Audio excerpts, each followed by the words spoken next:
कि live in relation में जन्मा बच्चा प्रॉपर्टी में हकदार होगा, ऐसा सुप्रीम कोर्ट का कहना है। और ये माना जाए तो ये काफी ऐतिहासिक फैसला है, क्योंकि लिव इन में रहने वाले बच्चे का जो फ्यूचर होता था वो सिक्योर नहीं था। सबसे पहले आपको बताता हूँ लिव इन रिलेशनशिप है क्या।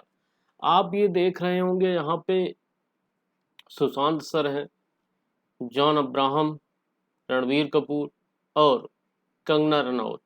देखिए सुशांत सर अब है नहीं तो मैं इनकी बात नहीं करूँगा। मैं इनकी इनकी और इन तीनों की बात करूँगा। और सुशांत सर को मेरा पूरा आदर और सम्मान है। इससे आप इन तीनों से आप सुशांत सर को भी कनेक्ट कर लीजिएगा। देखिए लिव इन रिलेशन का मतलब होता है कि ऐसे लड़का और लड़की जो बिना शादी के साथ रहेंगे, यानी उनकी मैरिज तो नहीं हुई है बट वो साथ रहेंगे। साथ रहने का मतलब ये नहीं कि बस साथ रहेंगे, साथ रहने का मतलब है as a husband and wife, जैसे लाइफ स्पेंड की जाती है वैसे अपनी लाइफ जिएंगे। इसमें जॉन अब्राहम और बिपाशा बसु इसके उदाहरण थे, आदित्य पंचोली और कंगना रनौत थी, या फिर रणबीर कपूर और कैटरीना कैफ। ये लोग लिव इन रिलेशन में रह चुके हैं और वर्तमान समय में इन सभी में रिलेशन खत्म हो चुका है। तो ये ऐतिहासिक फैसला है। आप देख रहे हैं दैनिक भास्कर का आर्टिकल है और मैं दैनिक भास्कर को थैंक्स करना चाहूँगा कि मैं उनके कंटेंट का इस्तेमाल कर रहा हूँ। और चलिए, ये आप देख रहे हैं सुप्रीम कोर्ट ने कहा साथ रह रहे महिला पुरुष का रिश्ता शादी जैसा, बच्चे को मिले पैतृक संपत्ति। अब ये मसला उठा कहाँ से था? देखिए ये मसला उठा था ऐसे, दो लोग थे, ये दोनों लोग लिव इन रिलेशन में रहते थे, यानी एक लड़का और एक लड़की, ये लिव इन रिलेशन में रहते थे। यानी लिव इन रिलेशन, एक घर में साथ रहना, खाना पीना, यानी एवरीथिंग। और इनका एक बच्चा जन्मा। अब ये बच्चा जो हुआ, जब ये अपना हक मांगने अपने पिता के यहाँ पर गया कि मैं फले आदमी का पिता हूँ और इसकी संपत्ति में मेरा हक है, तो इनको वहां से नाजायज बोलकर हटा दिया गया कि आप नाजायज औलाद हैं, यानी बिना विवाह के जन्मे हैं, तो आपको पैतृक संपत्ति में आपका कोई हक नहीं बनता है। तो ये चले जाते हैं केरल हाई कोर्ट। ये मसला केरल का था, ये जाते हैं केरल हाई कोर्ट। और केरला हाई कोर्ट भी इसी चीज को मानती है और कहती है कि हाँ ये सही बात है, आप नाजायज हैं, यानी आपके माता पिता की शादी नहीं हुई थी, उसके बाद आप जन्मे हैं और आपको पैतृक संपत्ति में हक नहीं दिया जाएगा। फिर मामला पहुंचता है सुप्रीम कोर्ट और सुप्रीम कोर्ट ने ये ऐतिहासिक फैसला सुनाया। सुप्रीम कोर्ट ने कहा अगर महिला और पुरुष लंबे समय तक एक साथ रहे हैं तो उसे शादी जैसा ही माना जाएगा। जी हाँ, अगर महिला और पुरुष, सुप्रीम कोर्ट का कहना है कि विदाउट मैरिज, बिना शादी के लंबे समय तक एक साथ रह लिए हैं और वर्तमान में उनके बच्चा भी हो गया है, तो वो शादी जैसा ही माना जाएगा और इस रिश्ते से पैदा हुए बच्चे को भी पिता की प्रॉपर्टी में हक मिलना चाहिए। और मैं कहूँगा कि ये ऐतिहासिक फैसला है, क्योंकि इस बच्चे का क्या दोष, और एटलीस्ट इस लड़की या औरत को समझना चाहिए था कि कल के जो हमारा बच्चा होगा उसका फ्यूचर कहाँ जाएगा। तो प्रोफेशनल लाइफ है और यही सब देखने को मिल रहा है। चलिए हम बात करेंगे मेन मुद्दे की। सुप्रीम कोर्ट ने केरल हाई कोर्ट के उस फैसले को रद्द कर दिया जिसमें कोर्ट ने एक युवक को उसके पिता की संपत्ति में इसलिए हिस्सेदार नहीं माना था क्योंकि उसके माता पिता की शादी नहीं हुई थी। सुप्रीम कोर्ट ने कहा दोनों की शादी भले ही ना हुई हो लेकिन दोनों लंबे समय तक क्या रहें, साथ रहें। अब यही प्रश्न उठता है कि ठीक है सुप्रीम कोर्ट ने कह दिया, अब इस तरह में तो कोई भी चला जाएगा और कह देगा कि ये हम दोनों का लिव इन रिलेशन था पहले और ये बच्चा मेरा है, इनकी संपत्ति में हक मिलना चाहिए। चलिए आपको ऐसा ही एक मुद्दा दिखाता हूं। ये है कांग्रेस के नेता नारायण दत्त तिवारी जी। ये उत्तराखंड और उत्तर प्रदेश के सीएम भी रह चुके हैं, मुख्यमंत्री भी रह चुके हैं। देखिए इनके लड़का था, एक लड़का, इनका कहना भी सही नहीं होगा, एक व्यक्ति था जिसका नाम था रोहित शेखर। वो क्या करते हैं, कोर्ट में जाते हैं और कहते हैं कि ये मेरी माँ के साथ लिव इन रिलेशन में रह चुके हैं और मैं इन्हीं का बच्चा हूँ। नारायण दत्त तिवारी जी इसको नकार देते हैं और वो कहते हैं कि ये सरासर झूठ है, ऐसा कुछ नहीं है। तो इसके वेरिफिकेशन के लिए होगा डीएनए टेस्ट, और डीएनए टेस्ट से ये पता चल जाएगा कि ये लड़का जो कह रहा है ये सही है कि नहीं सही है। डीएनए टेस्ट होता है नारायण दत्त तिवारी जी का, और ये बात सामने आ जाती है कि हाँ, Rohit is son of Narayan Dutt Tiwari.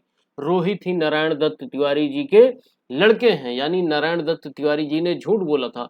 और वर्तमान में भी यही सिनेरियो चलेगा। डीएनए टेस्ट में अगर साबित हो जाता है कि बच्चा उन दोनों का ही है तो बच्चे को संपत्ति का हक मिलेगा। अब हम बताते हैं आपको कि लिव इन रिलेशन का कानून, भारत का संविधान क्या कहता है और इसके विषय में हमें क्या समझना चाहिए। देखिए, 2010 में सुप्रीम कोर्ट ने लिव इन रिलेशन को मान्यता दी थी। जी हाँ, इन 2010 यानी 2010 से पहले ये गैर कानूनी था। अगर आप 2010 से पहले यानी 2009 की मैं बात करता हूँ और मैं मान लेता हूँ कि मैं ही किसी के साथ लिव इन में रह रहा हूँ, तो मेरा और उसका रिश्ता गैर कानूनी होगा। फिर ये मामला जब पहुंचा था सुप्रीम कोर्ट, तो सुप्रीम कोर्ट ने 2010 में इस रिश्ते को मान्यता दे दी। साथ ही अब एक बवाल और होने लगा कि देखिए, इस बात को आप ऐसे समझ सकते हैं, मान लीजिए, इसको ऐसे समझिए, एक तरफ है विवाह वाली दंपत्ति और एक तरफ है लिव इन वाले दंपत्ति, यानी इनकी शादी नहीं हुई। साथ तो ये दोनों भी रहेंगे, यानी अपना जो वैवाहिक जीवन है ये दोनों भी व्यतीत करेंगे। ये मेल हो गया, ये फीमेल हो गया। अब आपको पता है कि यदि फीमेल मेल पर कोई आरोप लगाती है घरेलू हिंसा का, तो उसको संविधान के तहत सजा दी जाएगी। यानी संविधान में जो भी हमारे आईपीसी सीआरपीसी में धाराएं हैं उसके तहत जो कानून में तय होगा दंड, वो दिया जाएगा इसको। अब बात करते हैं हम लिव इन की। मान लीजिए यहाँ पर ये दो लोग हैं, ये बिना विवाह के एक साथ ही वैवाहिक जीवन बिता रहे हैं। अब क्या होगा, प्रश्न ये सामने आने लगा कि क्या अगर ये लड़का इस लड़की को भी ऐसे ही प्रताड़ित करने लगा, शुरू में तो प्यार था लेकिन फिर बाद में वो प्यार बीमार हो जाएगा, ऑब्वियस सी बात है, तो फिर ये प्रताड़ित करने लगा, तो क्या इसके ऊपर घरेलू हिंसा अधिनियम के तहत धारा लगाई जाएगी? ये बहुत बड़ा प्रश्न था। क्यों? क्योंकि ये इसका पति तो है नहीं, तो इसके ऊपर धारा कैसे लगाई जा सकती है? तो सुप्रीम कोर्ट ने इसको भी क्लियर कर दिया और सुप्रीम कोर्ट ने कहा कि घरेलू हिंसा अधिनियम 2005 की धारा 2 में, धारा 2F में भी लिव इन रिलेशन को जोड़ा जाए, और फिर जोड़ा गया। यानी लिव इन में रह रहे जोड़ी जो है वो भी घरेलू हिंसा के तहत रिपोर्ट दर्ज करा सकती है। लिव इन रिलेशन के लिए एक कपल को पति पत्नी की तरह एक साथ रहना होगा, लेकिन इसके लिए कोर्ट ने कोई लिमिट नहीं तय की है। ये सोचने वाली बात है कि कोर्ट ने ये तय कर दिया कि भाई आप 10 साल तक रह सकते हो लिव इन, उसके बाद आपका लिव इन खत्म हो जाएगा, यानी 11वें साल आप या तो शादी करो या तो अलग हो जाओ। ऐसा कोई प्रावधान आज तक कानून में नहीं है। यानी आप चाहो तो जवानी से लेके बुढ़ापी तक लिव इन में ही रह सकते हो, कभी विवाह ना करो। ऐसा वर्तमान समय में, आज मैं वीडियो 14 जून को रिकॉर्ड कर रहा हूं, तो अभी तक यही कानून है। अब देखिए, ये अगर मैं संविधान की बात करूं कि ये संविधान में किसी अनुच्छेद के तहत है, क्योंकि जो भी बातें होंगी वो संविधानिक रूप से अनुच्छेद के तहत ही होंगी। तो देखिए, ये संविधान के अनुच्छेद 21 में वर्णित है, यानी आर्टिकल 21 में ऐसा कहा गया है। समझाता हूं, अनुच्छेद 21 में इसका जिक्र किया गया है। कोई आपसे पूछ ले कि ये संविधान के किस अनुच्छेद में लिव इन का जिक्र किया गया है, तो आर्टिकल 21 यानी संविधान के अनुच्छेद 21 में लिव इन का जिक्र है। और ये आईपीसी की धारा 376 के तहत इसमें जो केस हैं वो दर्ज होंगे। सुप्रीम कोर्ट क्या है? ये देश की सर्वोच्च अदालत है। इसकी स्थापना 26 जनवरी 1950 को अस्तित्व में आया था।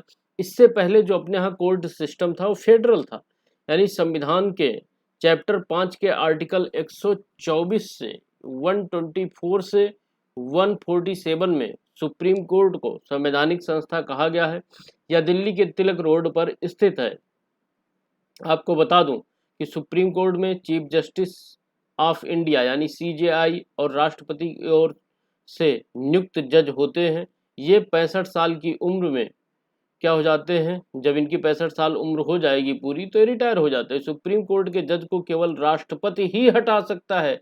ऐसे मामलों में जांच का अधिकार देश की संसद को दिया गया है। सुप्रीम कोर्ट के किसी भी जज को हटाने के लिए संसद के दोनों सदनों को 2/3 बहुमत से प्रस्ताव पारित करना होता है। तो आपने काफी चीजें जानी, आपने सुप्रीम कोर्ट के बारे में जाना, किस अनुच्छेद के तहत लिव इन रिलेशन है उसको जाना, और तमाम तरह की चीजें, जैसे वो करंटली सुप्रीम कोर्ट का फैसला क्या आया है लिव इन के बारे में, कि आप जो भी इनकी प्रॉपर्टी होगी उसके तहत जो बच्चा होगा वो हकदार होगा। तो आशा करता हूँ आपको कुछ ना कुछ सीखने को मिला होगा। Thanks for listening. Thank you.